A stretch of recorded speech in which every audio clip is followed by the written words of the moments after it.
আজ আমি শোনাব ইসলামের দ্বিতীয় খলিফা হযরত ওমর ইবনুল খাত্তাব রাদিয়াল্লাহু আনহু এর জীবনের একটি হৃদয়স্পর্শী ঘটনা। হযরত উমর রাদিয়াল্লাহু আনহু একদিন রাতের বেলায় মদিনা শহরে টহল দিচ্ছিলেন। তিনি জনগণের অবস্থা দেখার জন্য প্রায় রাতে বের হতেন। হাঁটতে হাঁটতে তিনি তাঁবুর পাশ দিয়ে যাচ্ছিলেন। তাঁবুর ভিতর থেকে একটি শিশুর কান্নার শব্দ শুনতে পেলেন।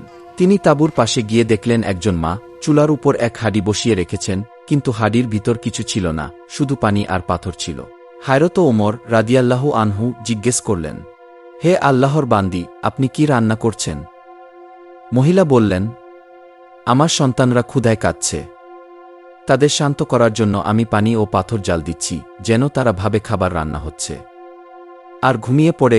তারপর মহিলা আক্ষেপ করে বললেন, আমাদের খলিফা কি জানেন না যে আমরা না খেয়ে আছি?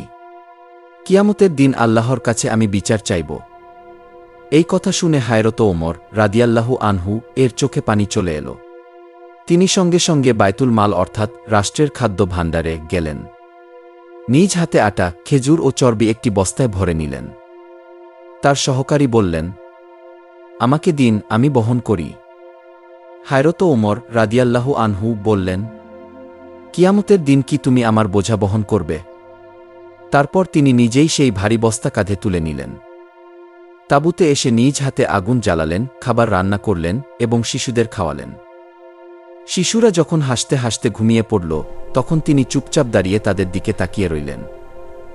এই ঘটনা আমাদের শেখায়, নেতৃত্ব মানে ক্ষমতা নয়, দায়িত্ব। একজন প্রকৃত নেতা জনগণের কষ্ট নিজের কষ্ট মনে করেন। রমজান হোক বা সারা বছর, অসহায়দের খোঁজ নেওয়া আমাদের ঈমানের অংশ। হযরত ওমর রাদিয়াল্লাহু আনহু ছিলেন এমন একজন শাসক যিনি বলতেন, ফোরাত নদীর তীরে যদি একটি কুকুরও ক্ষুধায় মারা যায়, তার জন্যও আমাকে জবাব দিতে হবে। এই ঘটনা থেকে আপনারা কি বুঝতে পারলেন এবং কি শিক্ষা পেলেন অবশ্যই কমেন্টে জানান। আর পরবর্তী ভিডিও পেতে চ্যানেলটি সাবস্ক্রাইব করে বেল আইকনটি ক্লিক করে দিবেন।